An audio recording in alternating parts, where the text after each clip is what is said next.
Welcome back to the Four Rings Inn for another episode of City of Shadows. We are back in the city after a long night for our three storytellers.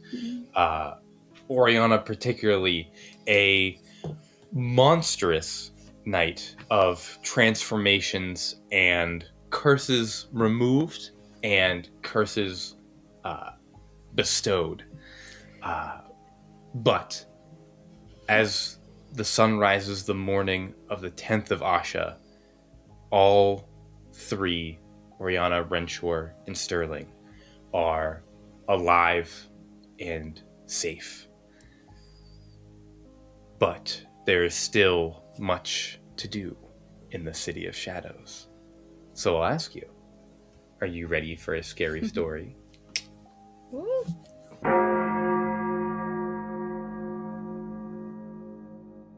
We start this session moving back to Asphodel Square as the morning bells across the city ring out.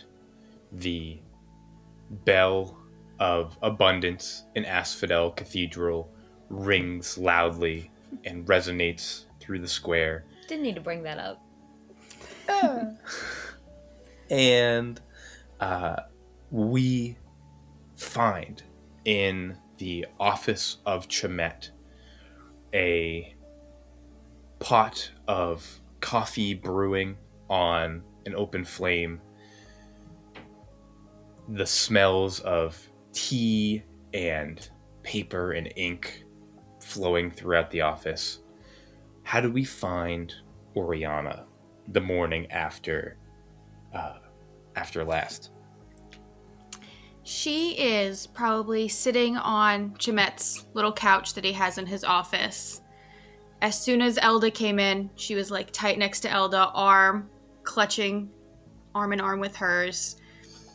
She's wearing one of Elda's gray knit sweaters that the cut is just low enough a little bit that you can see a little bit of the scar by her collarbone. Bags are under her eyes. Her eyes are a little bit red from probably crying all morning. And hair pulled back in a ponytail. And she's just kind of sitting there, not saying too much, exhausted from the night. She didn't get much sleep. Just kind of holding on to Elda and listening to Chamith fumble around the room. Doing whatever Chamith does. Yeah, Chamith is certainly trying to keep himself busy. Every hour he'll come by and notice you're still awake and offer you coffee or tea, but he doesn't want to intrude, but still trying to be helpful. And you see him just kind of, as long as you're awake, him constantly trying to keep himself busy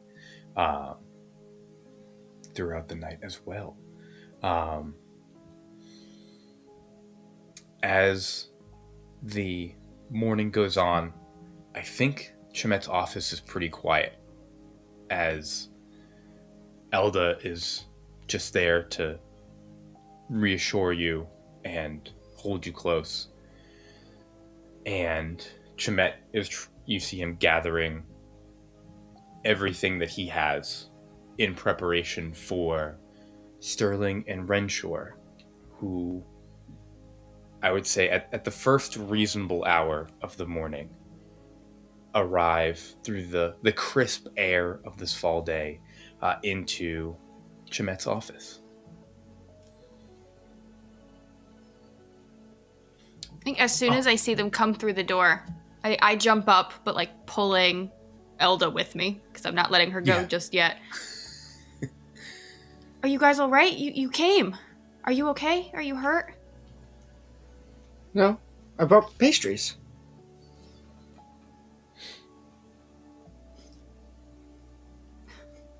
Chamith goes, lovely, and comes over, tired bags under his eyes, and goes, oh my goodness, I love these, and we'll take the the whole thing off of your hands, and moves it over to where he's prepping his coffee and tea.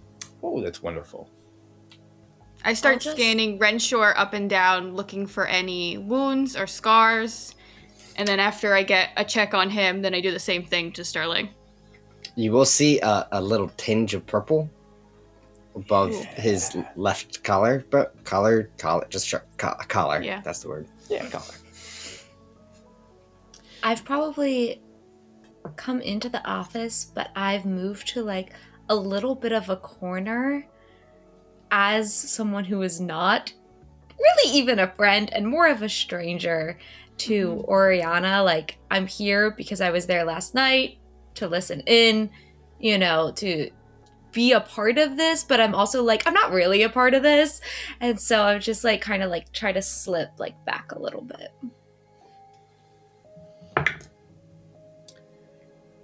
You see Elda turns to both of you, Sterling and Renshor, and she goes, I can't thank you enough for what you did for my sister last night.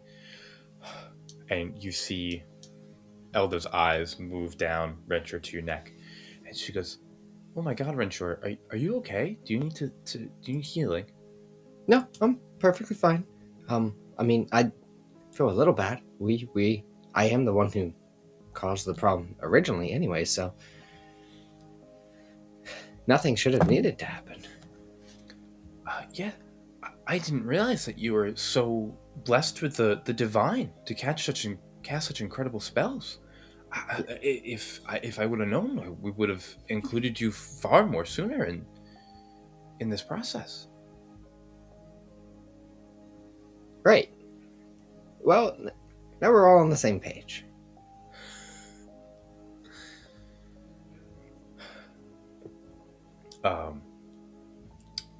Orianna, would you allow Elda to let go of your arm for a moment? I hesitate. I pull her tighter when she tries to go, but then I will let her go if she means to move away. I won't keep her captive on my arm. She is going to gently move away from you and to Sterling and just offer her hand and just say, I know we just met yesterday, but I cannot thank you enough. And she squeezes your hand tight. Thank you. Yes. Well.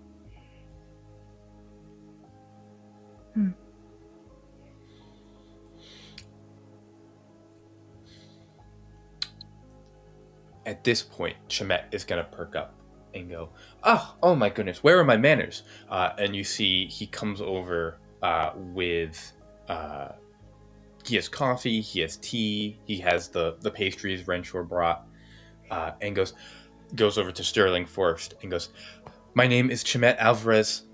I am one of the priests here at the Temple of Amira.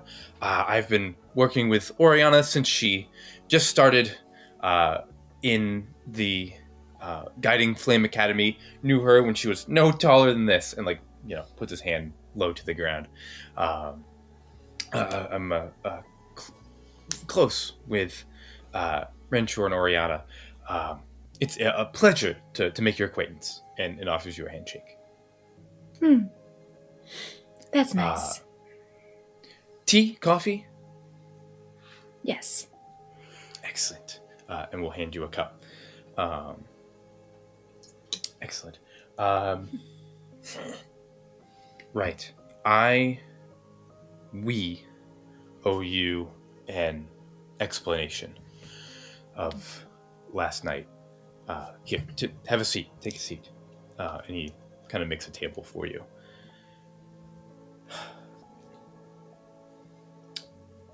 I guess before we begin, Orianna, if you would like to speak on it, I would not rob you of the opportunity to tell your friends what you need to say.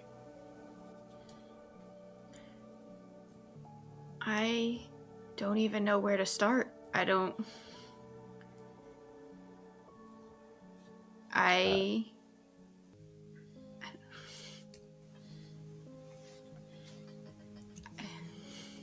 She's at a loss of words. I don't know where to begin. I don't know what to say. How about the beginning?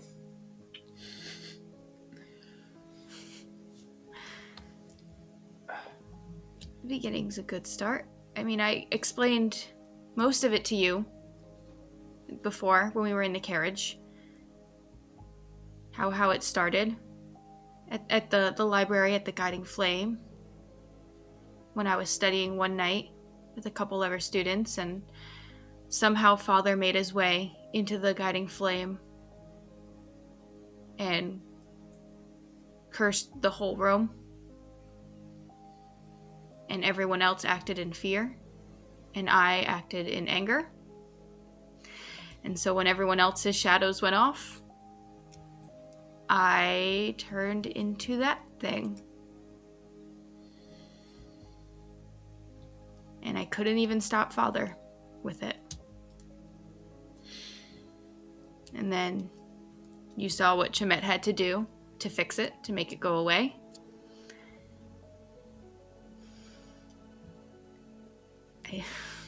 So now the feelings are less, and the curse is less without my heart. It's a little more subdued and contained, but not fully contained. I still have to try to monitor that. There's a whole bunch of other people in the city with your similar curse? Well, No. not anymore.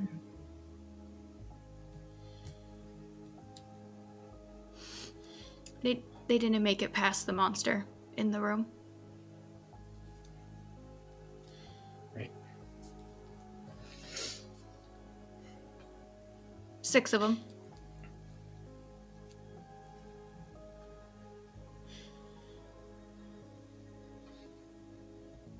Yes. That is how we found Orianna the first time. By the time that we had heard the commotion in the library, me and Elda were fortunately the first two to be there, or the last two rather to be there. Fortunately, Elda is a quick on her feet, and as we did not have any weapons in our possession, we attempted to calm the monstrosity, only to see it revert back into Orianna's form. And so, call it the guiding of a mirror, or call it luck, but we figured that if the emotions are what drove the curse, then removing the engine of such would dampen its effects. So we may have relieved the Asphodel Cathedral of one of its prized and I wouldn't say prized, I'd rather say banned, illegal, restricted scrolls, lost magic from a time before, to remove the engine. And he kind of motions to the other side of the room, and you see away from like the windows, or where anyone from the outside or anybody who'd walk in would see, but still like kind of still out, is that golden lantern, now with the chains still like magically wrapped around it, the heart still beating within.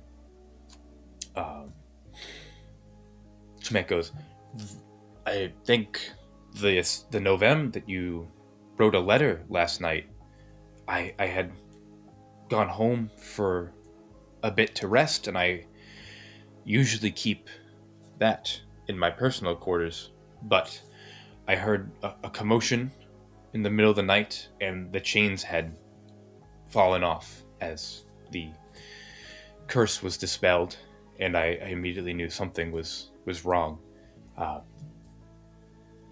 Thank goodness you told me where to find you. Yeah. I've been trying to cover all of my bases, trying to think ahead since we've been dealing with this. And Renshor, that this is why I can't be a scion. I can't be in front of groups of people for if something were to happen or if something were to come out, or if I can't be with large groups of people like that. And also, the whole reason that drove me to the Ashen Order, hoping that, it was so early on in the curse that I didn't know if something would happen in my sleep, or if I would get out of control, or if removing my heart would even work, and I didn't know. And so I was hoping that if something were to happen and I were to transform again, I figured I was in the safest hands with the Ashen Order, that they are the most lethal people in the city that could take me out if needed.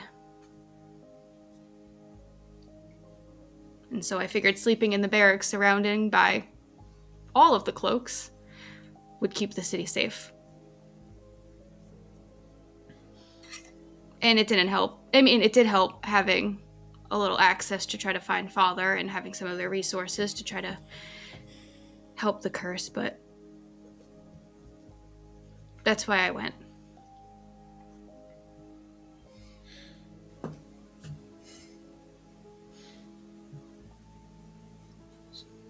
So how do we fix it?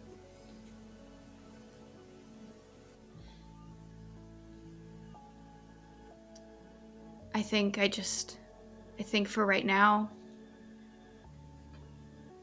maybe take a pause on it after all that just happened. I think after last night, I'm coming to the realization that I don't want the cloaks to kill me, and I was so hopeful for that future last night. But I think I just kind of have to learn to deal with it and maybe learn to control it better. I've been so good these last few weeks, being around you and being around Eleanor and even dealing with her tragedy. Honestly, I'm feeling like we have a larger problem at hand right now with the cultists, and the last thing that Eleanor told me about the visions that she got as she was dying, I think we should start following up on those leads and kind of leave my problem in the past for a little bit. Okay. I don't even know how to move forward, and I don't know if I can handle another night like that again anytime soon. Unless, Chamith, you have a more sure way of doing something. No, I have a couple leads that me and Elda have been working on. Eleanor was having visions. Like clairvoyant visions? Like the Lunarises? I don't think they were clairvoyant visions. They were tied to the cult. But she told me a few things that the cult was, I guess, interested in moving forward. Out in the moors. In the Varamore, in the forest. Yeah. I don't remember exactly them. I have them written down back at Brighthold. Something about, I think, like a giant axe, some armor. There were a couple things that she was, I think, saying the cult is interested in finding. An axe, an armor, an amulet? It's a helmet. A helmet. How did you have these visions as well? Renshor? No, I just remember.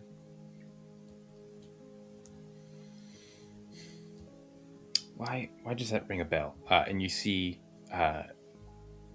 Elda actually says that. Why does that ring a bell? And you see she moves to a certain pile of books in the other side of the room and kind of starts to go through some stuff. Chamith kind of nods his head. That is very interesting.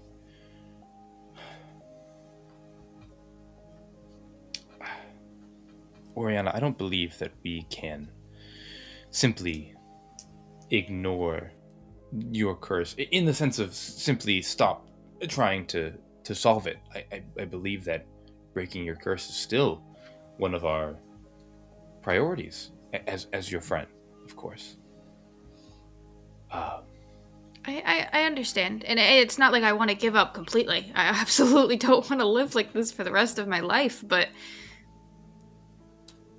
I can't do that again. Not so soon. Of course. Well, Lord Renshor here certainly proved himself to be quite the caster. Renshor, you must be incredibly proud of yourself. Not particularly. Not particularly. Renshor, not many people in the city can cast such a intricate abjuric sequence. That takes a lot of studying, a lot of grit. That's hard to do. Perhaps not many people in the city should know about it. I understand. All I'm saying is when Orianna and Eleanor brought to the other sphere here, I played around with a couple cantrips from the transmutation school, and they're tricky. Those are things that mages just do offhand. They're not easy. It's very different from the divine magic. I look to Elda. Yeah, absolutely. You see she is engrossed in these books. She doesn't even react. She's not even listening to what's happening here.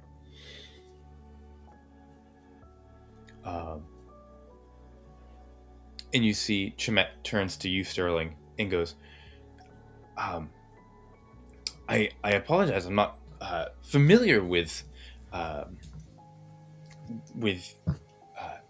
you, ma'am. But I certainly must say, although I'm not familiar with your history, I sure as the Novem have seen, that was not your first time swinging an axe, was it? This one's got a good arm on her. And he kind of gives Orianna a nudge. Yes, and I'm incredibly grateful. Again, that you were there, Sterling. I've seen battle before.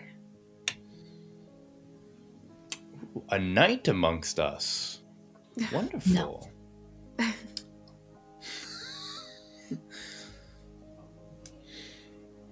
My apologies. I did not mean to assume. I can't really believe that you came back here, Sterling. I kind of thought I would have scared you away.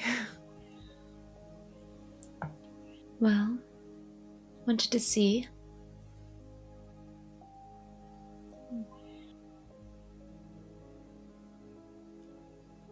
Not scared, though.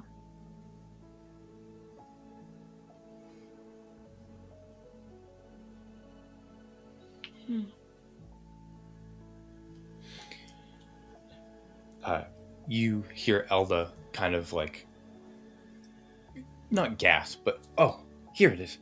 And you see she pulls out a couple papers and pamphlets and books from the stack she has and brings them to the table. She goes, I know where I saw that. You mentioned a helmet and an axe, and this has here an amulet as well. After you had mentioned Resbin von Fair, I did some digging in the Guiding Flames archives. He used to be a teacher there some 50, 60 years ago. He used to be a history teacher here at the Guiding Flame, along with a renowned linguist in Blacksbane and a archaeologist. He was known for the Pristine would fund his expeditions, and he would go into the not deep into the Verimoor, but deep enough to find old settlements of Calidor and the Moors alike. It looks like he was trying to piece together some of the earliest history of Blacksbane and the settlement of Thalia. And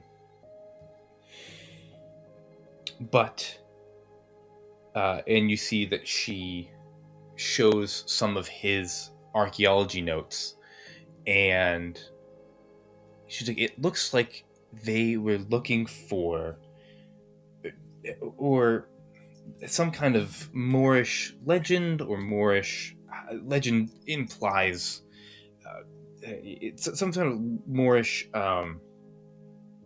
history with, and she shows you images of like a beautifully ornate axe made from twisted vines and wood, and like a smooth sheen onyx blade.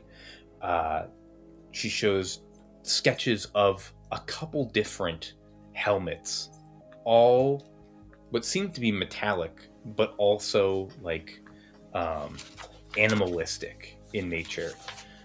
But each like kind of drawing of it is slightly different. Some of them look more like a ram with like big twisting horns. Some of them look more like a stag with big antlers.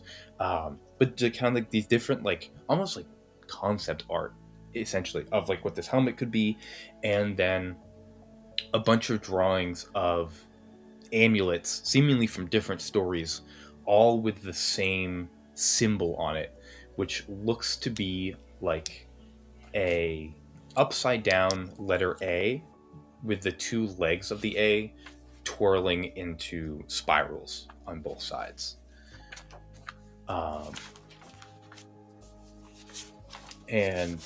She goes, it looks like he was like very interested in these artifacts, especially near the end of his life. And you see she pulls a pamphlet out and sits it on the table in front of you guys. And it is a artist rendition of pretty much like a news article from the Ink and Quill? That's not the name. Quill and ink. The Quill and Ink. I was close. Yes, the Quill and Ink. Thank you. Quillin. Quill and ink. Ink. Quillin. Yeah. Quill and Ink. INC period. Yeah. Quill and Ink. That's clever. That is very clever. The Quill and Ink newspaper called Burning the Blasphemer, where it is a like artist rendition of Resbin von Fair being burned on the pyre. And she goes, it seems he spoke out against the Pristine during the height of the occult, during the second wave. Not that speaking out against the Pristine is usually received well, but during a particularly harsh period in Thalia's history, and where tensions are particularly high, it was taken even more poorly. How he is here now casting curses is beyond me.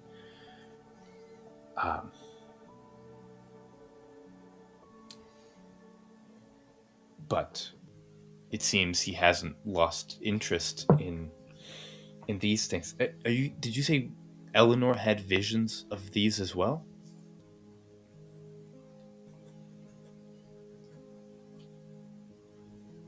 I don't remember exactly. It was all happening so fast.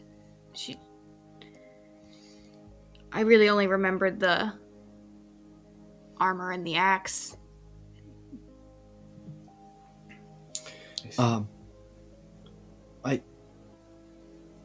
Never mind. Sorry. What? The paintings from yesterday by the Watland child. Oh. These were those. How do you mean?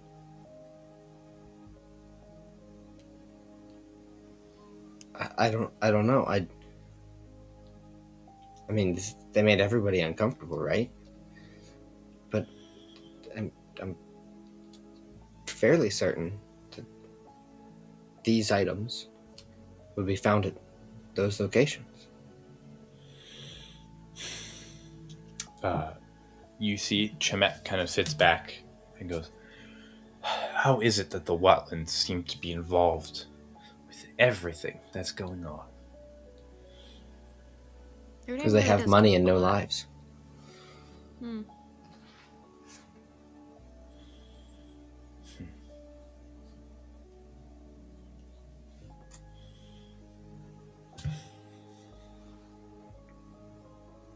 Well,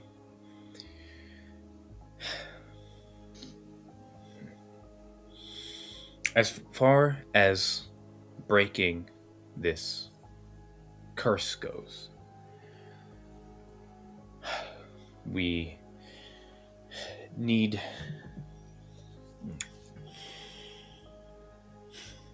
we either need more history, apparently, of Resbin and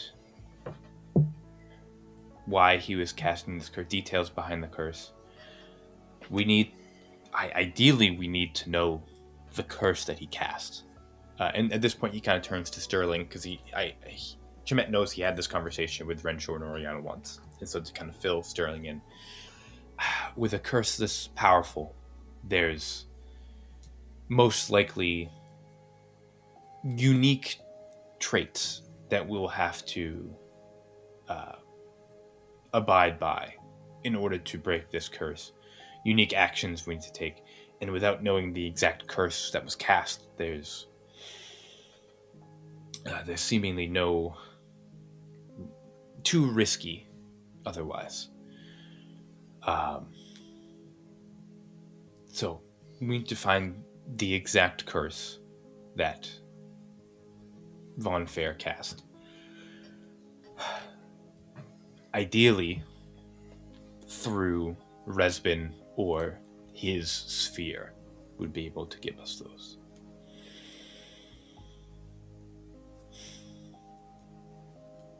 Do we have any leads on a man who has been burned at the pyre 50 years ago?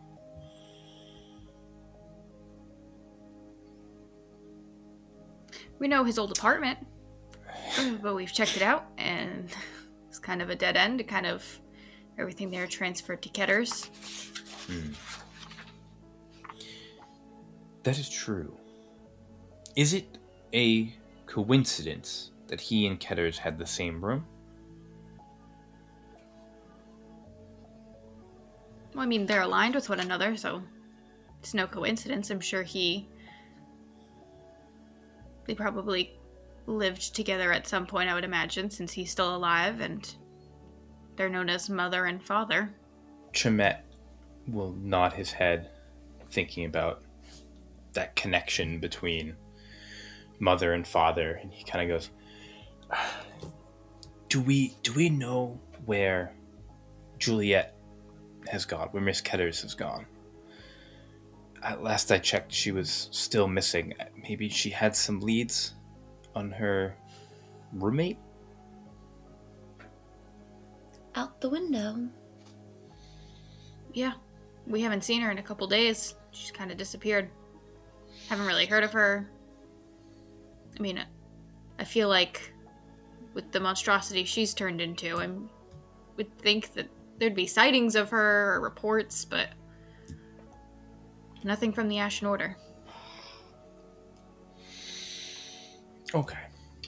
And you see Chamith kind of clears the table as he starts to think about what to do next.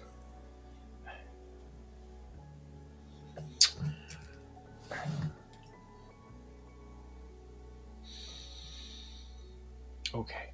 We need a goal, a focus, something to pour our attention towards. We can attempt to learn more about Resbin. He kind of motions towards Eleanor as well. We could try to learn more about Resbin. If he is some kind of spirit or haunt, maybe he'll be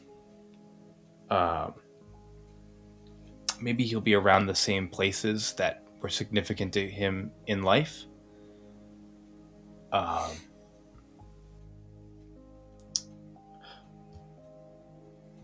We can devote some effort to learning about these, and he motions towards the drawings of his archaeology. I don't know how they're tied into Orianna's curse, but if they were significant to him 50 years ago, and it sounds like, based on Eleanor's visions, still significant to him today, or a couple days ago, then maybe they still play some role in all this? Yeah, Or that's where my mind was going. I mean, I don't really think that these objects have a huge connection with me, but it was the last thing that I got from Eleanor, and I think it's worth following a little bit to see what the cult wants with them, with Resbin wants with them. Yeah.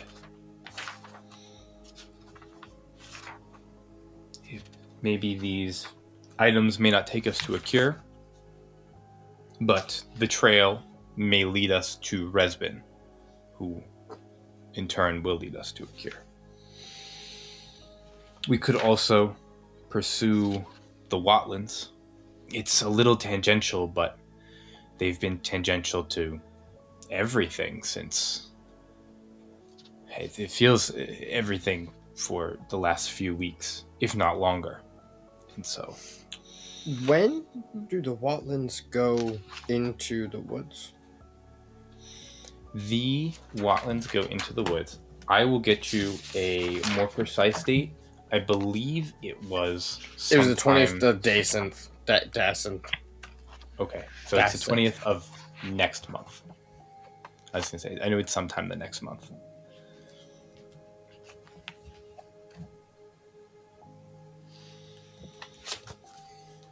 I mean, we can try to speak with the Watlands about those paintings. Renshor, you mentioned, do you think that each portrait is a location? Yeah, I don't know, because there was 4 paintings, right? There's 3 objects we need. So I'm not quite sure, but I also don't know what the objects do. Neat. So, are you planning on following? There's a difference between gathering information on this father figure and his goals, but need infers that you are planning on collecting the items as well. if I have them, bad people don't. If they're hidden and you uncover them to hold them so bad guys don't get them, then it makes it a lot easier for bad guys to find them. I mean, I don't know how hidden they actually are. They're pretty hidden. Are they? I don't know. Well, I mean, I got a pretty clear image from Eleanor, like exactly what they look like. And you're saying that you think that the Watland portraits are the locations of them. They can't be that hidden if the Watlands know where they are already.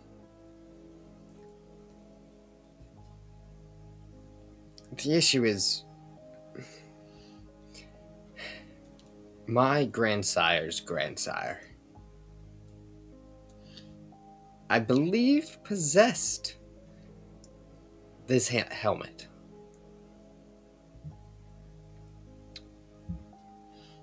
Oh. So it might not be that hidden.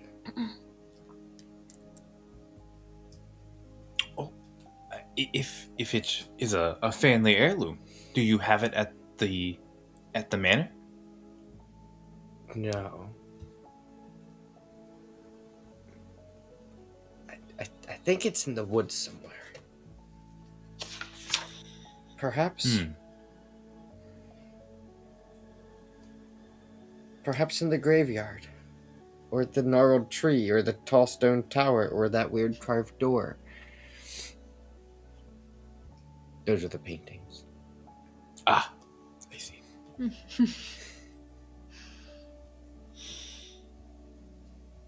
Renshor, have you ever been to your family's ancestral home? In the forest? No. No. I mean, the helmet could be there. It could be. Just sitting there, waiting in the house for anyone to grab it. To be fair, I don't know how many how many residents of Ethra's Grove are still about the town. Well, as far as I Probably know, none. 0. 0. Yes. Everyone should have evacuated out years ago. We haven't. The town was overrun over 50 years ago. There's nothing left. But if the house is still standing... It could still be there.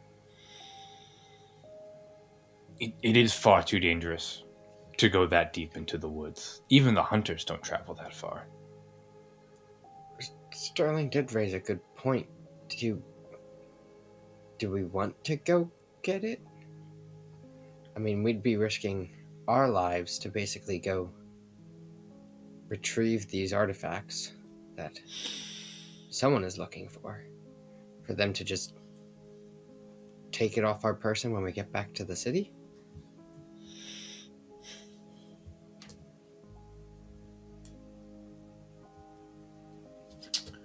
I mean, after Cinderfall, I'm a little less scared to go into the woods, considering the Cavum can't really smell me. You? There's 2 more of us here. I don't know if Sterling would come, 1, and 2, I wouldn't ask of you to come either. Me and Elda So are now right you're- here. There's definitely 5 of us here. I don't know who you're counting. I mean, Myself. I'm just talking about myself. you, I you am think not we'd that let you scared go to go by into the woods. yourself? Maybe just There to are check it far out, worse. just to look. To see if the helmet is just sitting somewhere easy to grab, and if I can't find it, then it's well hidden, and we keep it hidden. Ethra's Grove is days away. Okay, well maybe we start with talking to the Watlins and figuring out how they know these locations. How they've seen these specific places, if they've gone out before, because I know that they are planning that trip later next month. Are the Watlins one of the people that your superior person once stalked?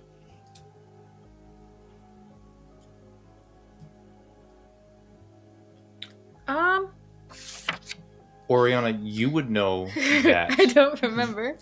the Watlins are not on Templar Crawford's list of people to watch. The Watlins are the ones supplying Templar Crawford with people to watch. Yes. They're the ones who tipped him off to Renshor and Lockwood. They're actually. I knew they were opposite. related to that somehow, and I couldn't remember specifically. They're the I one don't doing pay too the much watching. attention in those meetings. Honestly, I feel like now I don't even have a reason to be there. I feel like I'm just in too deep to get out. So the Watlins have been supplying the Templars but they're not on the watch list that I'm aware of. They're the ones selling people out? It would appear so. Well, Larissa owes me an apology. Larissa? You mean Viscount Lockwood? Yeah, she assaulted us earlier today. Yesterday. I got a free dress. I'm so confused. She accused me of selling her out, and I was like, it wasn't me. Like, why would I do that? And then she let us go. Interesting. Okay. So, I mean, if she's getting hostile, that means other magic users in the city might also be getting hostile as suspicion is arising. So, we should just be on our toes and be careful.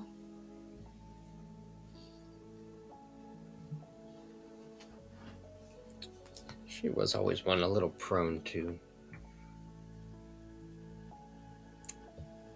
I don't know the word here. Lash.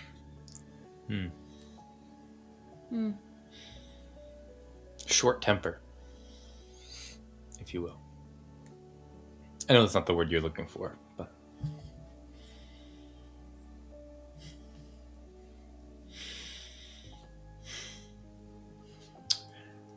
Okay, Yes. so We maybe you got nowhere. don't talk to the Watlands at all, but maybe I can speak to the Watlands under the guise of being a cloak and try to see what they know about the Vermore Woods and try to get more information out of them. But it sounds like they won't talk if you're around.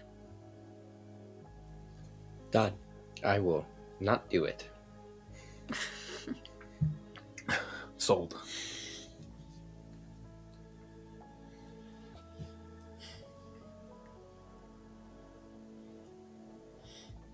So I guess that's kind of our only lead right now, is to just see what the Watlands know, see if they're willing to give up any information that they know. That's all I got. That feels a stretch. But, you know, maybe.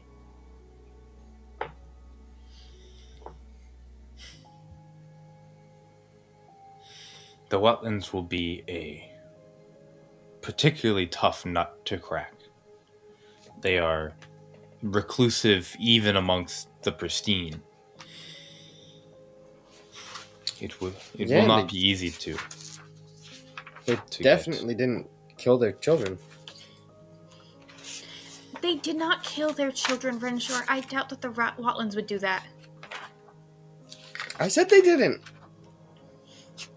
It is rumor and speculation, and it is not right to base facts off of rumor and speculation. We're just speculating here, Orianna. There's no shame.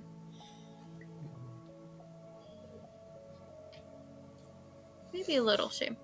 Maybe a little. Gossip's no good. Just because they have money does not put them above gossip. I mean, I think because they have money, there's just so much gossip around them. This is true. If only they didn't have money. We should rob them. We'll make the Watlands poor first, and then tell us everything. Okay. Alda kind of chimes up and goes, I'll keep looking in the records of the guiding light, or the guiding flame, to see if I can find anything else on Resbin. But I don't know how much help I can be. That's plenty help, Elda. You've done so much. You're doing so much. But yeah, let's try and research some more about these objects and see what we can find out about Resbin. Try to find him. I try to find him. I do worry when it comes to these objects, especially from the ill fate of Mr. Von Fair. I would not be surprised if the city has censored most of the history of the Moorish people. We may need more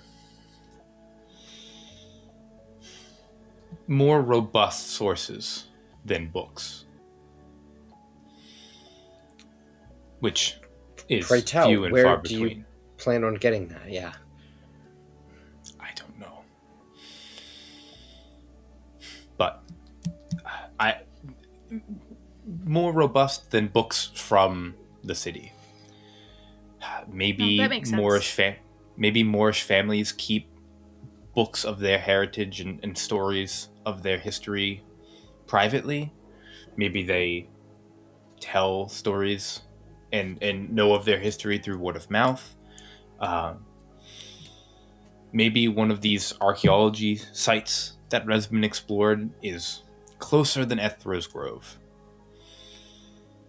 But What if Ethra's Grove has a lot of books or information? Orianna, I simply don't know how to get there. It would take a garrison of the King's men. Maybe not a garrison, but it would take an expedition. Resbin was taking expeditions into minor incursions into the forest. What we're talking about, just the logistics of taking enough supplies to get us to and back from Ethra's Grove, requires a carriage at the least. Yeah, Even if I could finance a carriage on a priest's salary. The Watlands are using the Rangers Guild to get there. That's how Eleanor was planning on going out there. I mean, I don't know how far out they're planning on going or how far Eleanor was going to go, but the Rangers Guild was taking everyone. I feel like they were going to Ethro's Grove. Yes, you did learn. Yanniskor let that slip, that they were going to Ethra's Grove. And they so the Watlands are already going to Ethro's Grove. Yeah, next month. Do we know why? I have a letter from them somewhere. Probably because the helmet is still in your old home. Those are two ill coincidences.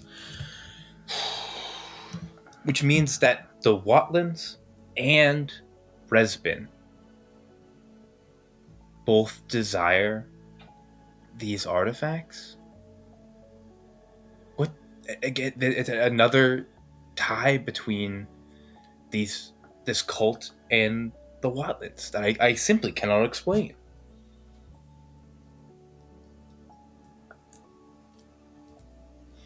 I cannot find this letter. But I feel like I had a letter that said they were going to Ethros's Grove just to explore? Renshor, you did get a letter. You got a letter sealed with the Watland, seal. And it said... I can pull it up.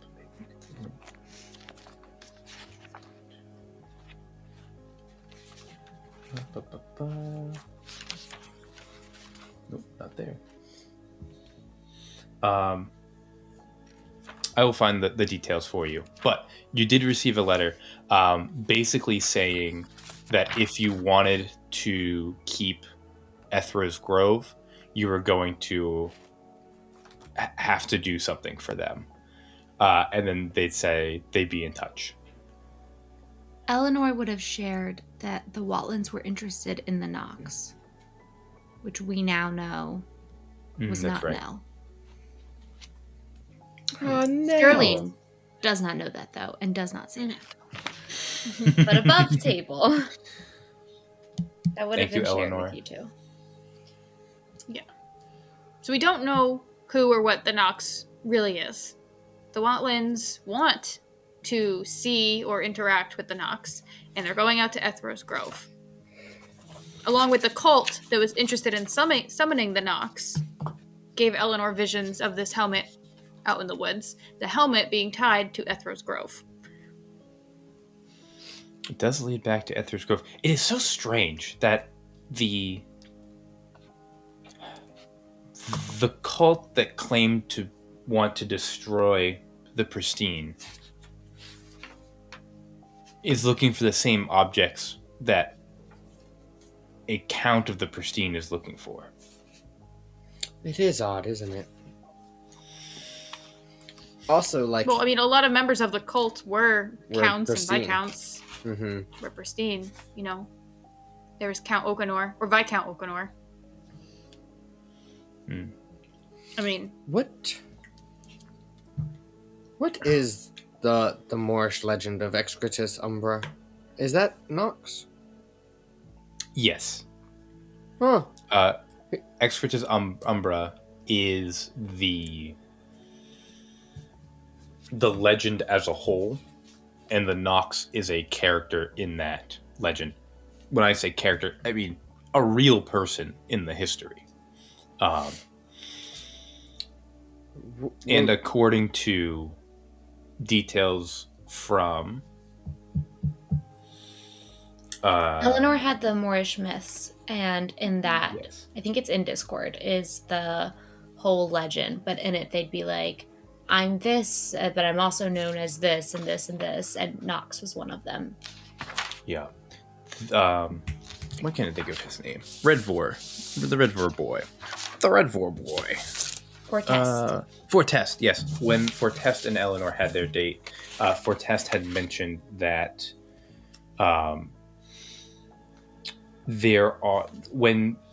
as he learned about Moorish legends and the legend of the Nox, it sounded like the legends referred to the Nox not as a single person, but as multiple people, and like a reoccurring event that has happened more than once. Like the Nox has come. Yeah, they talked about Havoc. Cinderfall happening a couple times. Yes. Yep. They speak of Cinderfall coming and then going, falling into forgetfulness, I guess, and then reappearing and then wreaking havoc and then falling out of sight again. Well, the Moorish legend of Excretus Umbra does mention a helmet of near identical likeness to that one. So we know that these artifacts, this helmet, this amulet, this axe, are artifacts of a Nox, we say. Some kind of creature, warrior, monster that wreaks havoc on a civilization before disappearing again. Do the stories mention how this Nox is defeated? Not to my understanding.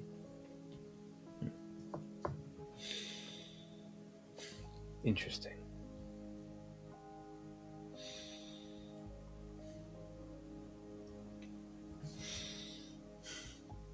It's still intriguing of Resbin's motive for seeking these out.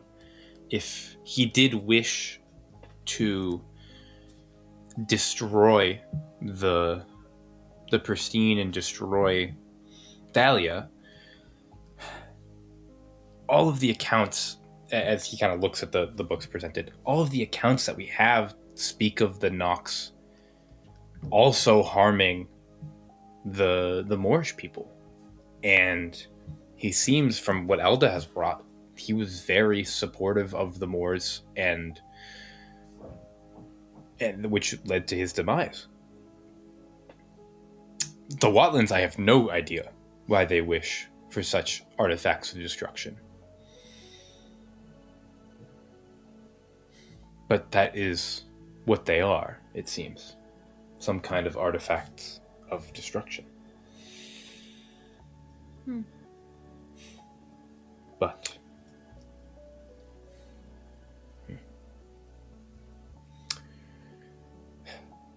I believe it is a fair concern that the Watlands going to Ethra's Grove is not for any coincidence. Okay, well, we'll check in next month, see how it's going. Renshor, I do have that letter from the Watlands for you. You remember it says, if you want something, you have to take it. If you don't, somebody else will.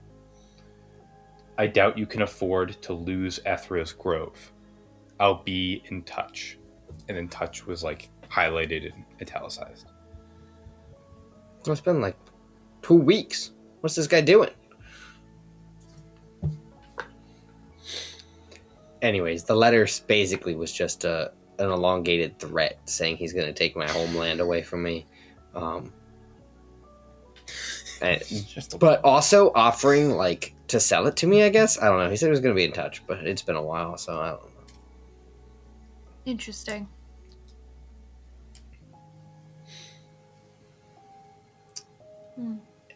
Anyways.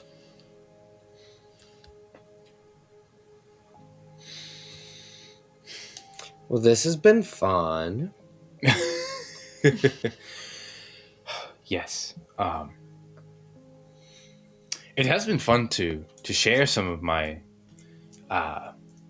ramblings with somebody that's not Elda.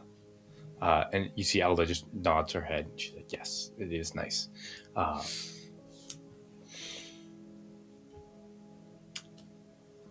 don't believe I ever got your name, Miss. And Chamith motions to you, Sterling.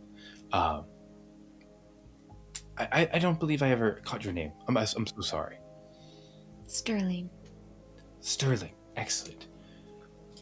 Well, Sterling, it is my sincerest apologies you had to deal with such unfavorable evening last night. But again, we cannot thank you enough for your help. If you ever have thoughts on how to solve a curse of the Vermore, come and found me. I will be happy to discuss. But I'm sure that you, and he kind of motions to Sterling Renshor, I'm sure you have important business to attend to, and I don't want to hold you up with my theories and conspiracies. Indeed. And thank you for the tea. Of course. Anytime. We'll see you next time. Yes. Under better circumstances. Yes. Mm-hmm. Yes, I will will continue to do... Yeah. No. I'll go up to Renshor and kind of take his hand and squeeze it a little bit and say, thank you for coming back. And then let it go and go back to sitting on the couch with Elda. I will always come back.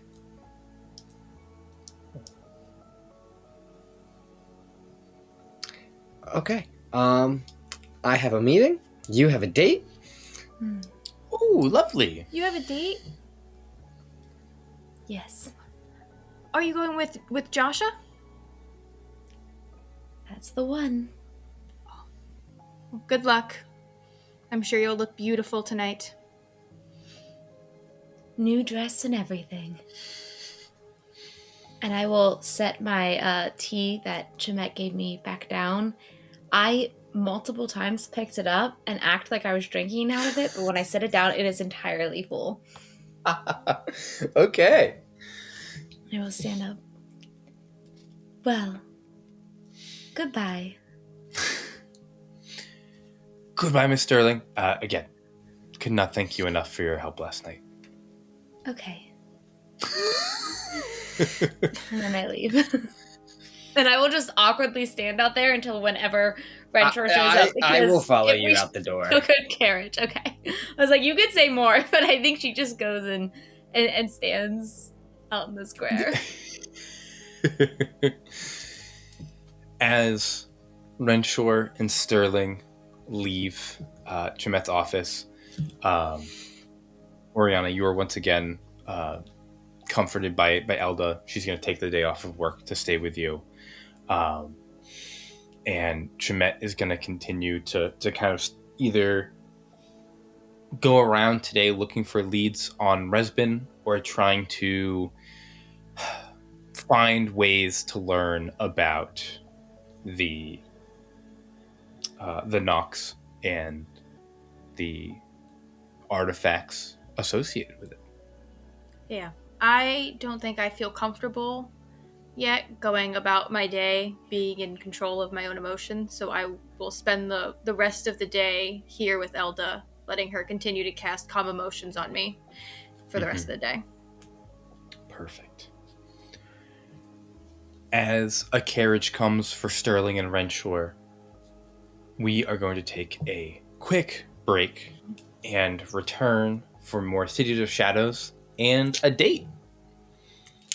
Hello and welcome to an Insight Check. My name is Victoria, and boy, the last 4 episodes have been crazy for my character Orianna. After attempting to break her curse with Renshor, she transformed into her beast form, a gorgon monster with a serpent tail and these unhinged fangs. I was so excited to get to be our first boss fight of Arc 2. This beast form was a part of her backstory that I had written up years ago. But since her heart's been removed and I'm playing this undead creature, I never imagined that this was going to happen in the campaign. Playing the enemy is really fun because John gave me some fun new stats and attacks, but it was also so challenging because I didn't actually want to kill our whole party. But Renshor dropped to 0 hit points twice and still didn't die, so I think the encounter went pretty well. And even though I had a great time attacking my friends, Orianna absolutely did not. The days leading up to it, she was beginning to get comfortable being around Renshor, and then she was feeling really hopeful and excited that everything would be normal again, which really clouded her vision on how dangerous this could be. And once she realized that the beast had to come out, she was majorly conflicted. She didn't want to put Renshor in danger, but she did just come from having so much hope for the future moments ago and didn't want to die anymore. And then Sterling gave Orianna a free choice of what to do, and this was the first time since the curse had been placed on her that she was able to make a decision about it. Father cursed her to be a monster. Chamith decided to take out her heart and make her undead. Elda's the one who's been controlling her emotions every time she has to go to a big event. The two of them together have been researching how to cure her instead of letting Orianna just figure out how to live with it. And I think in that moment, Orianna decided that she does want that future that she was just so hopeful for. And she realized that she was willing to fight the beast inside and learn how to overcome it rather than just run from it, like she's been for the past couple months. Okay, now for some questions from the table. Does Orianna suspect her exhaustion after Cinderfall is linked to her curse from Father, or more the act that she resolved the exhaustion as linked to the curse? Or no connection at all? She was definitely unsure at first, which is why she went to Chamith and told him how she was feeling. And then he kind of just dismissed her and kind of put it on feeling sad about Eleanor. But after a few days of feeling like this, she had a feeling that the curse was linked to it. And then after she made a kill, it vanished immediately, and her suspicions were confirmed. And then that's why she goes to Renshor the next day to share with him that it is getting worse. Next question. Orianna knew that there were 2 curses on her to preserve her life. Was she worried at all that the wrong one would be removed? I think she was too excited that Renshor had a way to get rid of the curse to think too much about it, and I don't think she truly realized that the phylactery was also a curse. So it was very poor planning on her part. I don't really think that she knew that there were 2 curses put on her. Like, she knew that Chamith did it, but I don't think she knew that it qualified as a curse or that Renshor would be able to remove what Chamith had done. Question number 3. What was the inspiration behind the Gorgon form? Were you more excited or nervous to play as the Gorgon? I'm clearly very inspired by the Greek Medusa story, but I'm also inspired by some other plot lines, such as Ida from the Owl House, Odysseus from the new epic musical, and one of the very old favorites of mine is Crona from Soul Eater. And I was definitely very excited to get to be the Gorgon, because like I said before, I got to be the first villain of Arc 2, and I got to attack the other players at the table, which is kind of fun. If you are enjoying City of Shadows, and you must be because you've gotten this far, please show support by giving a like and subscribing to our channel. Much love. Bye.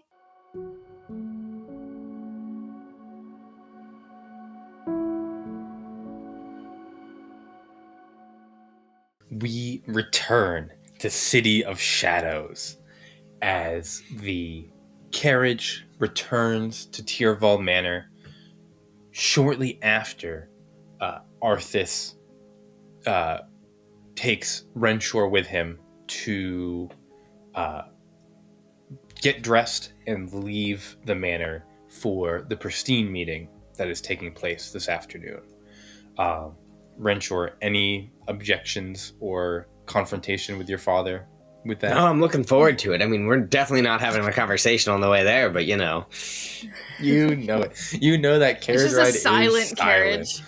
Yeah. Yep. It's like when you get in an Uber and you just never say a word for an hour, except it's my father. Well, 100%. Except it's my dad.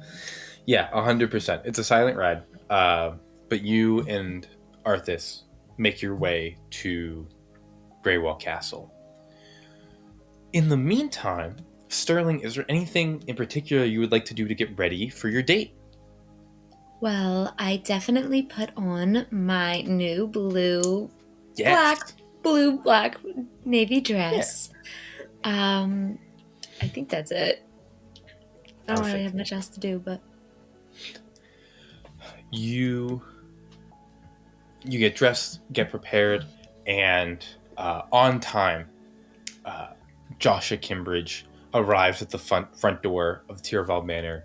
The servants come to get you, and he holds his hand out.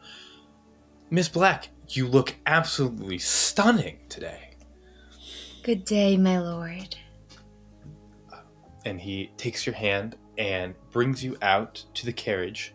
I felt like it would be best to show you the city, starting with Thornely. It's the most lively part of the city, as well as maybe the most cultural as well. It's a beautiful ride there. He gets in the carriage, and the carriage begins to take you to Thornely as it moves across the cobblestone streets of Darlington, up through the gates of Avondale Hill. You can see the huge Castle Greywall towers over the district as you guys wind through the streets. You see Josha in the carriage has a bottle of wine and glasses prepared. He goes, "Can I interest you in a drink?" What time is it? Certainly. It's like maybe just Doesn't before matter. lunch. Doesn't matter. For Joshua, Time doesn't somewhere. matter. Yes. Excellent.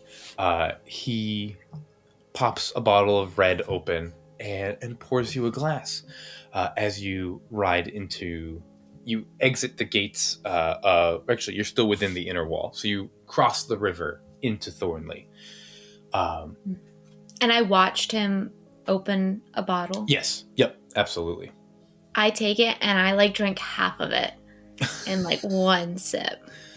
Half As the it's just bottle? going, I'm just no, my glass. Yes, I take the bottle. Yeah. This is how I will find me a husband. Josh, my goodness, also a fan of the Grey Crest Red. Cheers to that, and he'll clink your cup, and he'll also down half of his glass. It's been a fucking morning. I must say, Miss Black, I don't know much about you. Tell me about yourself. Yes, facts. I am from the south, and you? Born and bred in Thalia, unfortunately. I must say, if you're coming from the south, we have something in common then. we both are no longer in our ancestral homes, and it seems we both have no interest in returning. My family used to own a small shire north of here, up in the woods, a small shire called Holstead, completely overrun in the last wave of depraved a few decades ago. Yes, unfortunate. It is, but I must say, it is far better to live with the commodities of a city rather than out in the middle of the woods. Don't you agree? The city is quite pleasant. I certainly... So many voices. Yes, there are many many voices amongst the city. And he's going to take another sip of his wine. I will in return. Yeah. I believe you mentioned previously, when we first met, that you were wards of the Tyrval. Yes. What brings you to the graces of Viscount Arthas Tyrval? There surely must have been more enthusiastic Viscounts that would love to take on a ward such as yourself. My late uncle was quite fond of the Viscount, and there was a connection. I am not one to gawk in the face of a connection. I simply am surprised that anybody was fond of Arthas. Josha finishes his cup of wine, begins to pour himself another one, and offers to fill your glass. Excellent. Fills your cup up as the carriage comes to a halt in downtown Thornely. You can see the tall buildings, the winding streets, as he opens the carriage door and holds a hand out to step out. Does he also have his is he planning on taking his wine glass out of the carriage and onto the street? No, he set it down in the carriage. Okay, I helps you down off the carriage. My lady, I promise we will not be roaming the streets for very long. Just quick jaunts here and there. Show you the best parts of Thornley. And he's going to walk you through downtown, kind of showing you the streets, showing you some of the shops and the common folk as they walk about. As he goes, he is going to point out one of a popular bookstore called The Trove. He's like, this excellent store. If you're looking for some, not educational reads, but excellent storytelling, The Trove is the place to stop at. Kind of moving you through the town. As you go, the bells of the town strike one, and the bells across the city ring out. And I need you, Sterling, to make a wisdom saving throw as these bells dong ring. Okay. Her shadow's gonna go funky. That is a 25. Whoa. Excellent. You, as Josha is talking and kind of explaining some spots to you, and he's chatting, the bells toll one, and your eyes are pulled to the bell tower here, the Tower of the Laborer, one of the bell towers that now has a bell of abundance in it, one of the newer bells. And as the bell rings out, its sweet ringing across Thornley, you pass your wisdom saving throw on a 25, and you get this strange wave, this emotion kind of pass over you, a sense of familiarity with this tower. Like something far more intimate. As you look up at this tower, it feels almost like you're looking at a childhood home, or you're like reminiscing about this tower as you're looking at it, and you don't really have like a significant attachment to this tower at all. Yeah. Yeah, it has no, like, the Tower of Labor has no meaning to you, but you feel that like sense of reminiscence about it as it rings. The city and its bells, they're quite louder than they were south. Yes, they pride themselves on their bells. It's one of the staples of Thalia, you could say. They're actually just working on refurbishing some of the old bells that have been ringing throughout the city for hundreds of years, and replacing it with some new, and if I must say, more beautiful ones. They look gorgeous. They sound wonderful.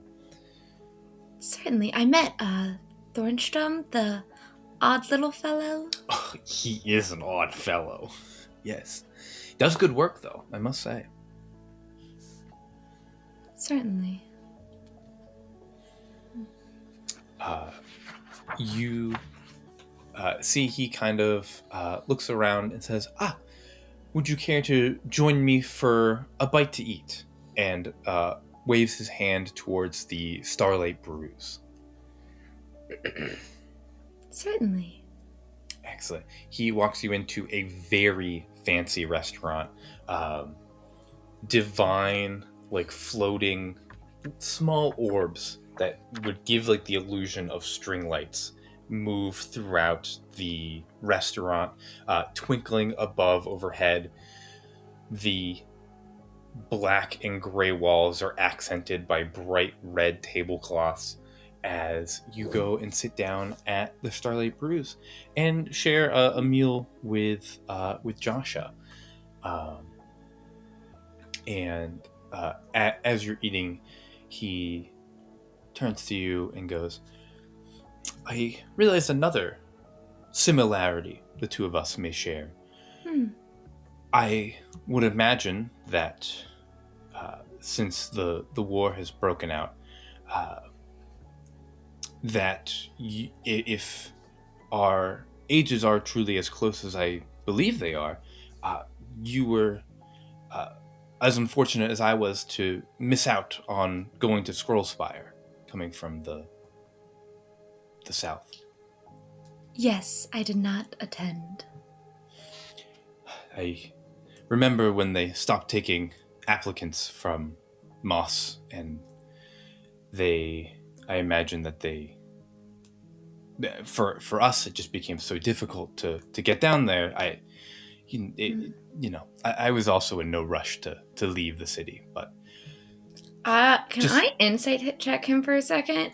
Yeah, absolutely.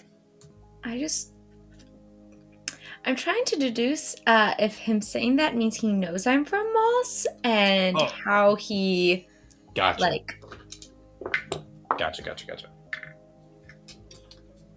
Shit. 9. A 9.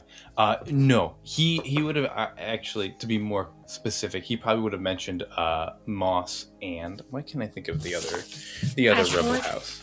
Ashford. Yeah, he would just mention Moss and Ashford being unable to make it to Scrollspire. Okay.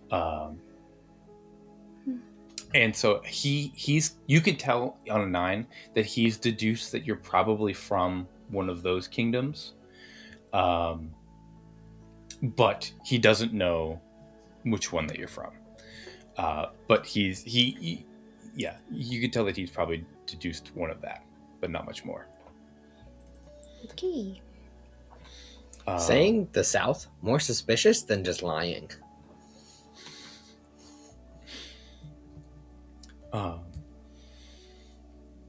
He says, yes, I will admit to you some of the other, especially the counts and their entourage may look down upon those who were simply unable by circumstance to make it to Squirrel Spire. But do not let that deter you. There are many nobles amongst the city who have been either unable or simply unwilling to go to Squirrel Spire. Many of them became lords of war before their time of education came and went down to the south. Good to know. Another glass of wine, please. And he'll call a waiter. Please. As the date progresses, Sterling, is there anything in particular you would like to ask Josha, or any spots in Thornely you would like to go? Nothing of the city. I'll just go wherever he takes me, but I will probably ask questions about what was it like? What is it like being the second son in such a prestigious family? Oh, second son isn't so bad. There's still responsibility to uphold the family name, but there's more option on occupation, if you will. What do you do? Currently I've had a excellent success working as a financial advisor for Count Rose. She runs the clubs throughout town. I help her manage the books for the High Parlor, the White Orchard, the Velvet Spire, many of her the clubs that she runs. What kind of club is the Velvet Spire? It's a club. It's under her. It's under Count Rose's purview, her domain. You would know the Velvet Spire is high end, but essentially a brothel. Okay. Well, at least it's aptly named. Fascinating. How about you? I know that you're serving as a ward right now. Are there any aspirations for the city, or are you looking to settle down quickly? Whatever opportunity arrives first. An opportunist. I love that. I am somewhat an opportunist myself. I'm right now scouting out some prospects. After this war is over, it would be a dream to buy some land south of Ironhold and begin a winery. There's excellent land out there and simply just waiting to be taken advantage of. That sounds wonderful. I believe so. I think we can make it. It's not quite as damp and dreary as living out in the middle of the forest, but it gets you away from the grime of the city.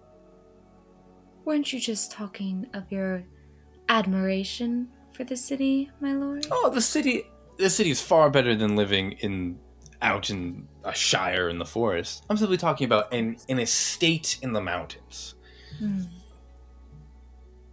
The close road to a town or a city.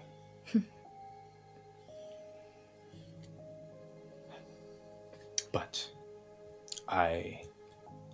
he takes you around the rest of Thornely. You see, the two of you would walk through Fairchild Gardens as he would explain what the Fairchilds do and how they run the hearths and put on the plays. How lovely. Yes, walking through, he goes, yes, the Fairchild Gardens is one of the most beautiful parts of the city. Unfortunately, there was a horrible attack few weeks ago, destroyed part of the lawn, but fortunately the gardeners did an excellent job at covering up some of the upturned dirt. A count was actually killed here. How horrifying is that? Do they pass by the charred gazebo? The gazebo is gone. The gazebo's not there anymore. There's just like a patch of dirt and not grass. That sounds dreadful. Yes, I was told it happened right over there. And you see he points Oh. to the opposite side of the gardens. He's like, I heard it happened right under those pear trees. Do you see where that one looks crooked? I believe that's right where she died. Wow. Do you think her spirit still haunts the land? There's only one way to find out. She must come here after dark and stroll the gardens. Perhaps.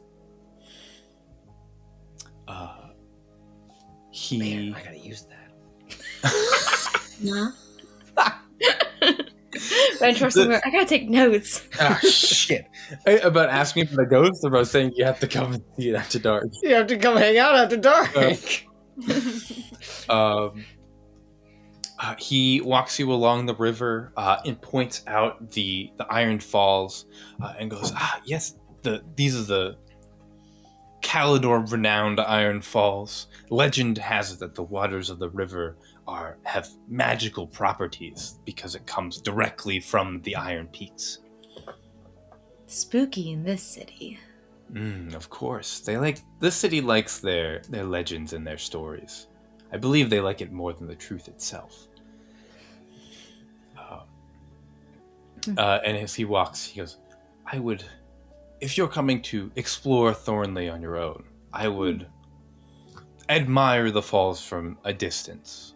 There are some denizens of the city that set up shop beneath or behind the falls that are less than reputable, if you understand. Of course. Thank you for the warning. I value your reputation, Miss Black. Enough. And he treats you to a very nice afternoon going around Thornley.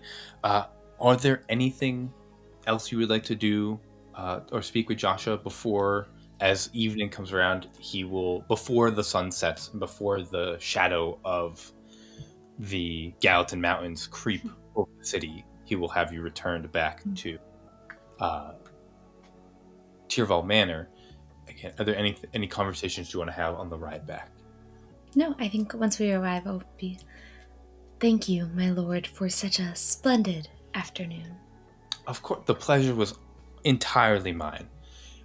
I hope to see you again soon. Certainly. Excellent. And he'll reach out and kiss your hand before you go, before walking you back to the front doors. Goodbye. Goodbye, Miss Black. And Sterling returns to Tyrval Manor. Last check-in with Sterling before we move to Greywall Castle. Anything from you?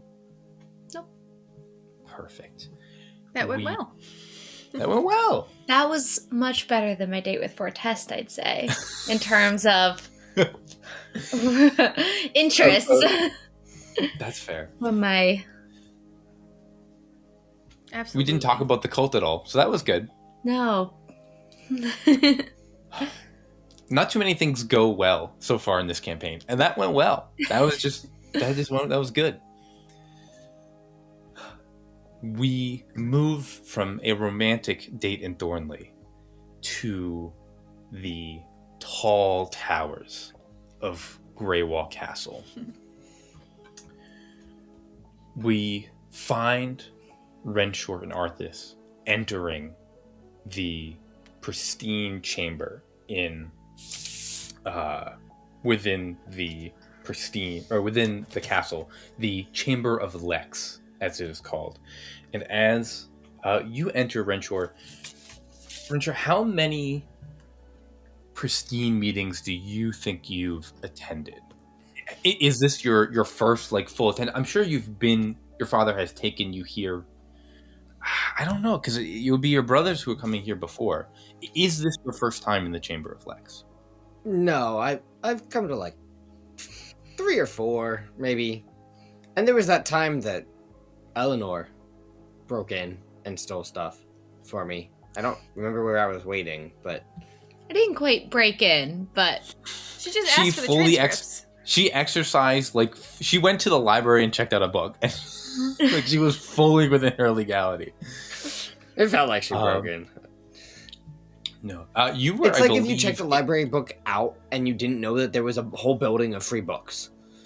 Felt like you broke in. I guess so. Yeah.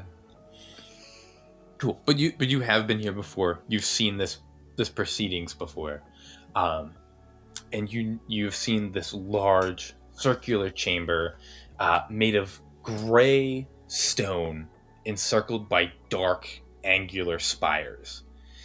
The innermost ring of the chamber consists of 12 high-backed chairs, one for each count of Thalia, or of Blacksbane, rather. At the northernmost point of the circle stands a grand throne carved from snow white wood and inlaid with the darkest of onyx. Next to this throne is the smallest seat in the inner ring, which is designated for some kind of advisor to the High Lord. You know that this throne is different from the grand, like the full throne room, where you had come out of the catacombs in. Separate room, but still a seat clearly meant for the High Lord of Thalia. This throne, as counts and viscounts fill in, stands empty as it has for centuries. Looking to the side of it, that smaller seat fit for an advisor, you know that this seat has been occupied by a handful of people in the past. Occasionally, the Crown's Blade, the leader of the Valiant, would sit here to advise the king on military matters. You know that distinguished lords of law have sat in this seat to help kind of assist the High Lords. You've even heard of Lunarises in the past taking up this seat, advising the Pristine with their renowned abilities of clairvoyance. Today, however, you watch from the second ring, where the Viscounts are seated, close enough that they can move down and discreetly have discussions with counts if needed, but clearly a step away from the center where the discussions happen. But again, your attention is turned to that advisor seat, where a High Priest Ilion, his skin that dark red, wearing white and blue robes, strolls into the Chamber of Lex, greeting the counts coming in, exchanging some pleasantries before he takes a seat as the advisor to this chamber.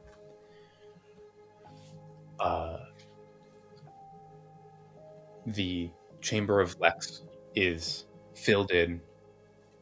Your father and you take your seats as you see a procession of a handful of rangers enter into the Pristine, to the center of the chamber, with Yanis Gore at the head, that elderly elven man, close friends with the Quillen family from long ago. And you had spoke to him once at the Eleanor's funeral. Is he always here? No, he's okay. I didn't think so. No, they are coming in from outside of the city. The Grimwatch headquarters is outside of the walls, but they enter and take audience with the Pristine. You see, Yanis Gore clears his throat, and the architecture of the room, no magic required, amplifies his voice as he stands in the center. Greetings, most esteemed members of the Pristine. It saddens me to come before you with ill tidings. The Vermore stirs in ways all too familiar to our elders. Hunters fail to return from their expeditions. My rangers barely recognize the footpaths they have patrolled for years. But the darkest omen has found us through our forest doors. The edges of the forest have begun to encroach onto our lands. The trees are growing faster than our woodsmen can chop them down. The forest is growing. And you hear a murmur kind of echo through the chamber as he delivers this news. Renshor, can I have you make an insight check?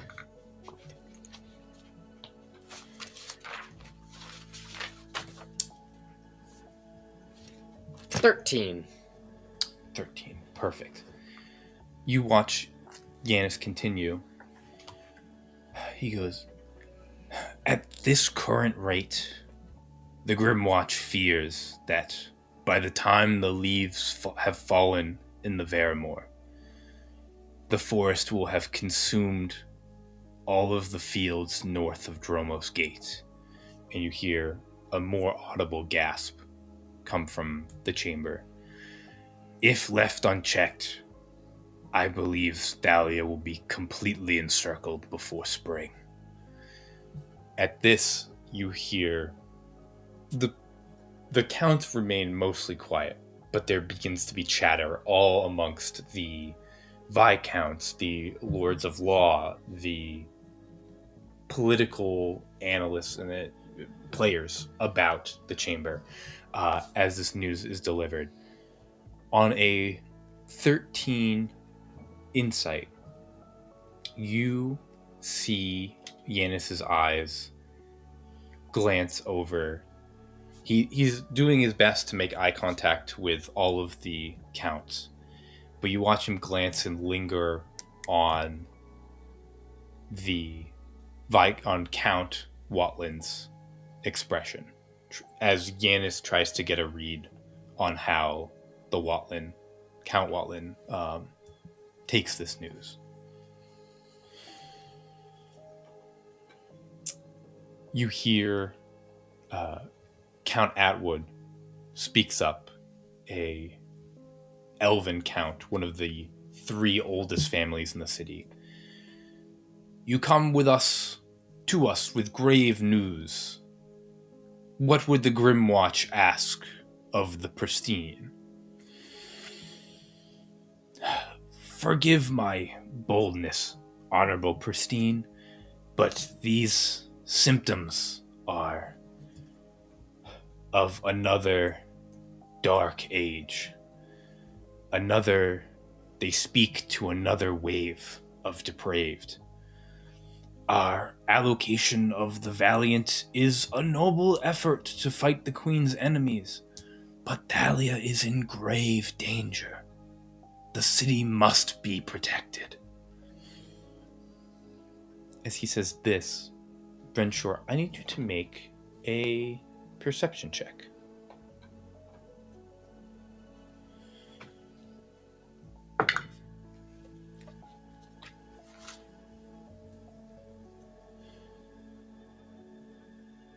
Four. Deal. Yanis continues and says, the city must be protected. We need souls willing to fight for their homes, and the populace must be prepared for a hard winter.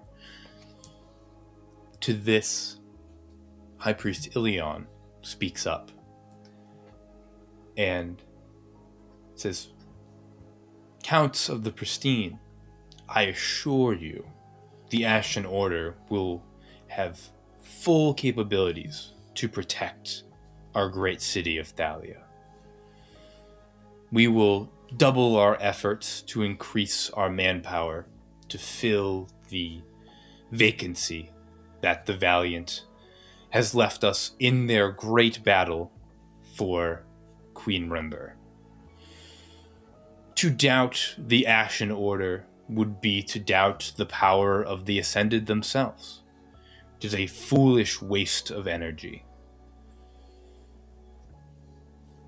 As he is reassuring the chamber, Renshor, you feel a hot, burning sensation in the palm of your hand. You look down and you see in wax, melted and stamped into the palm of your hand, has appeared the seal of the Crown's Blade, the general of the Valiant army, and the symbol is burned into your hand. Are other people looking at their hands? Nope, just you.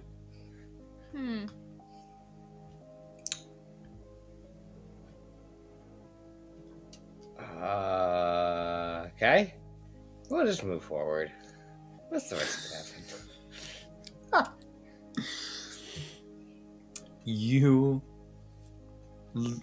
listen to Ilion reassures the Pristine, and the Pristine, by the end of the session, their resolution is to trust the Ashen Order and to allocate whatever resources they need to prepare for another attack from the Depraved. However, they, at this time, refuse to announce to the city that a third wave, that they've entered a third wave of danger from the Veremore, to avoid panic and fear. And you, as the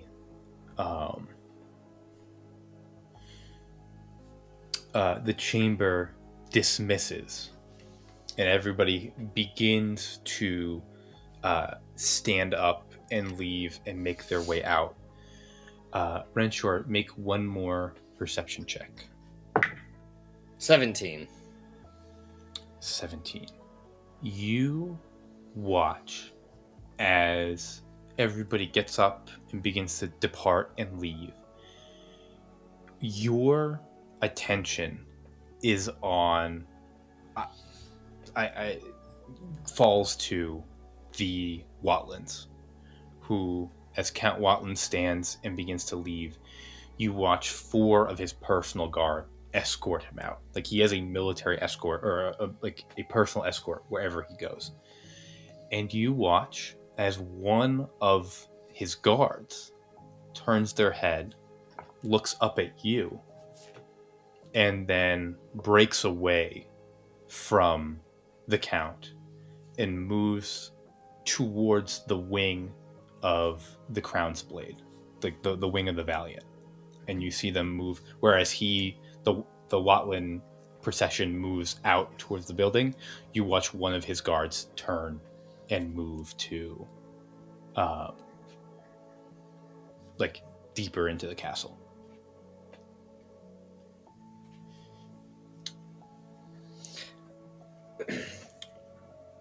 Father, what is this?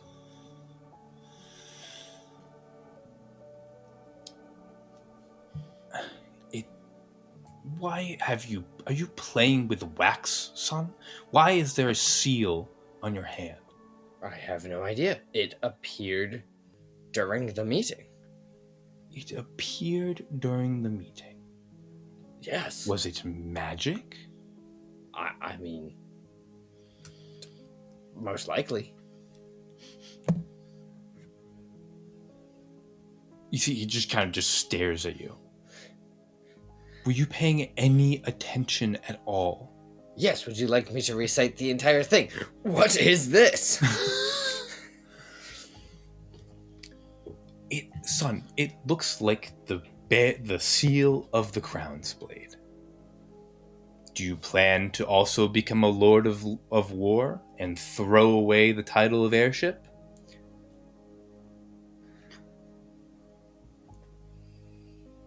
Never mind. Can I, pick the dried wax off, or is it, emblazoned in my hand? No, it peels right off. Yeah. Okay, cool. I'm gonna keep this. This will be useful. Sure. I have the Crown's Blade seal. Yeah, you have the Crown's Blade seal in dried wax. Absolutely. I get one letter. Perfect. You see your father looks to you. Stick it. One tampered letter. Like, they do it in the wax, so you can tell if it's been tampered. But if the bottom of the wax is kind of melty, it'll be fine. You see your father gives you a look of confusion and disappointment, and he says, I'm going to speak with some of the other Viscounts to align our interests. Do keep your hands out of the wax and don't embarrass the family name. And he is going to turn and move to the other, speak with some of the other Viscounts. I'm just going to follow him. Yeah, you follow him. You see, and he just has a couple really boring conversations with some other Viscounts. Perfect.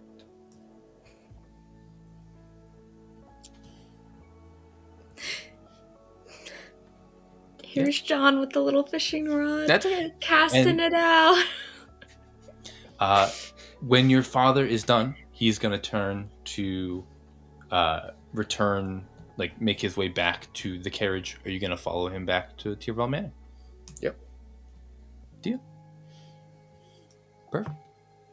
You make your way back to Tyrell Manor. Do you want to say anything to your father on the way home? No. Perfect. Returning to Tyrell Manor, right around dinner time, the servants have your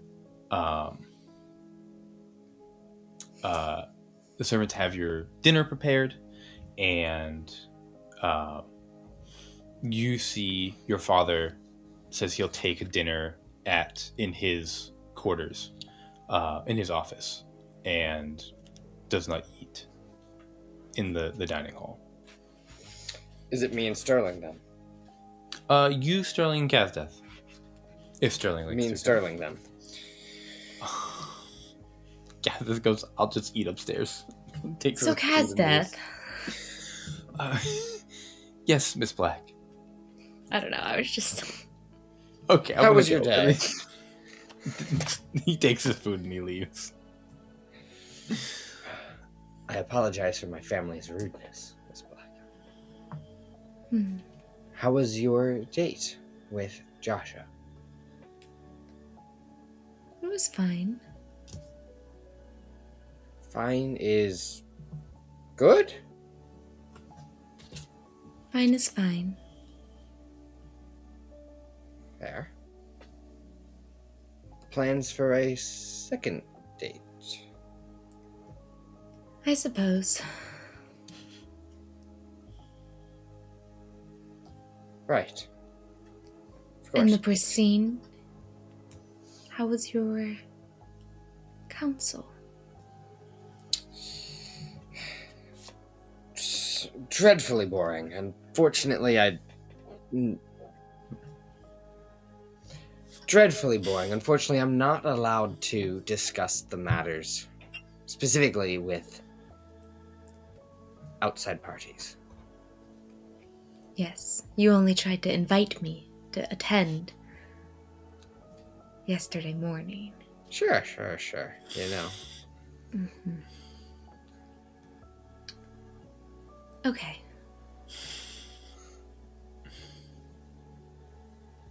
Are you going to go see the cloak again?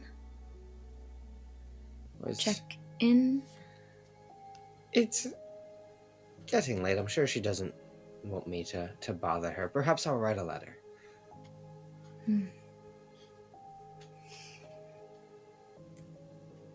Do you think I should go see her? Today?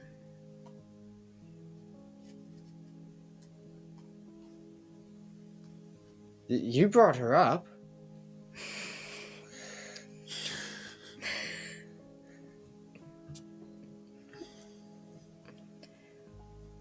I meant just relatively tomorrow or such. Right. Tomorrow.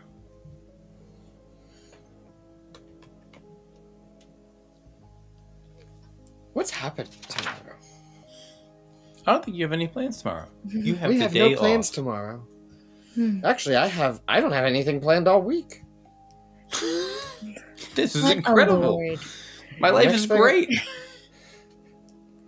Well, if you ever do campaign into the woods following your cloak, I hope you live to tell the tale.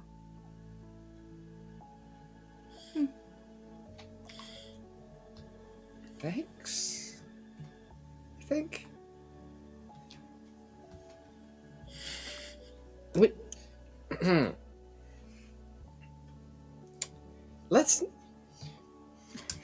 Let's not say that too loudly.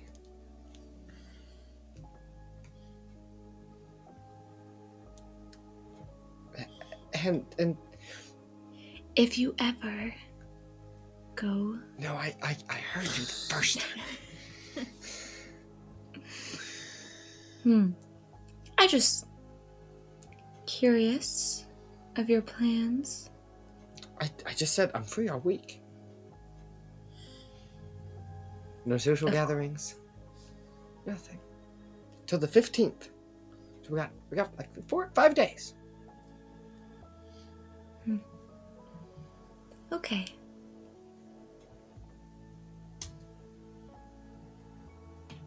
Why? Wait. What do you know of the woods? You just got here. I know that I was in a meeting, what was said this morning, of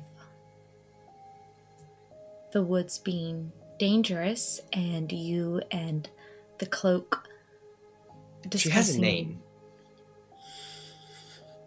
how to proceed after last night. Everything that was shared in front of me. Is this like blackmail? What are you doing here?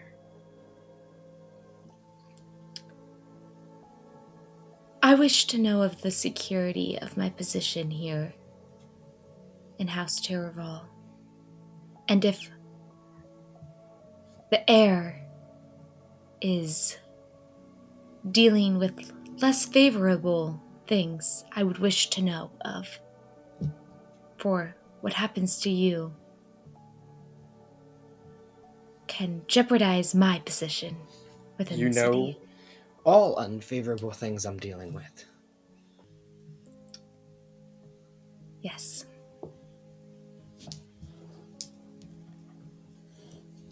Now you can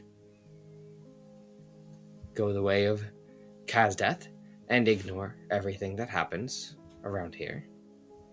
So It's fine. harsh on a young boy. He is but a high schooler. He is Sure. but under 20. I think he's 18. He's 18. Sure. I mean him no harm. He just ignores the positive and negative things that happen. Granted, there think aren't very you- many positive, but Mind me, but you see very little, my lord.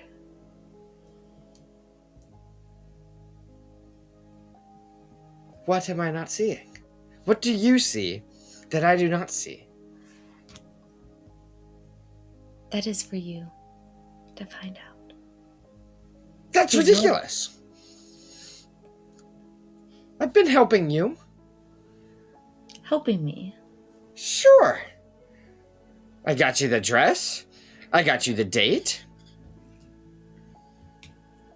Thank you, my lord. And I get up and I leave. Renshor, you're at the table all by yourself.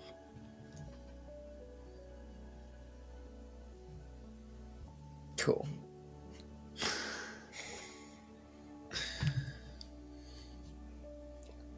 As the evening winds down, is there anything Sterling or Renshor would like to do before retiring?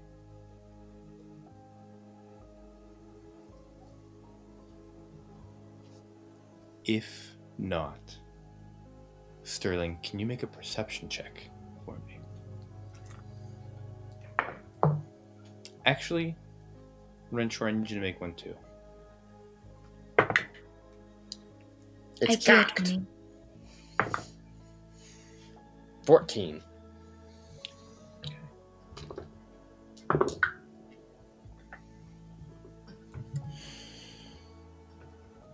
Renshor, you do not notice this. Sterling, you do. As your window has a better vantage point from Kazdeth's room. Not again.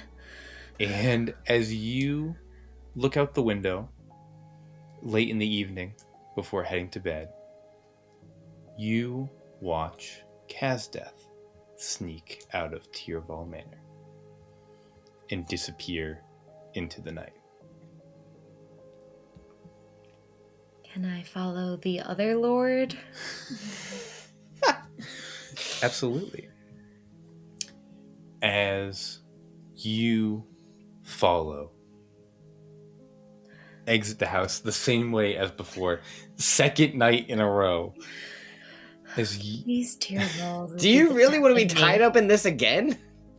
No. Kazdeth also has a girlfriend who's also cursed, an ex-fiance who's also cursed.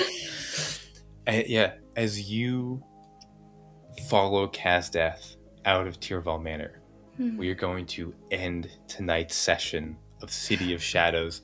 Sterling finding herself just as she was the night before, but this time with Renshor and Orianna fast asleep in their own beds. These boys are so loud. These Tyrval men. They're not great at sneaking. They are a 16. I rolled a 16 for Kazdeth, so he's better. He's sneakier than what Renshor was able to spot, but not an IKEA 20. But yeah, Kazdeth sneaks out. We're gonna end tonight's session. Make sure you like and subscribe for more City of Shadows, as next week we're following Sterling as she has yet another eventful evening in the City of Shadows. Until we meet again over another round at the Four Rings Inn. Woo!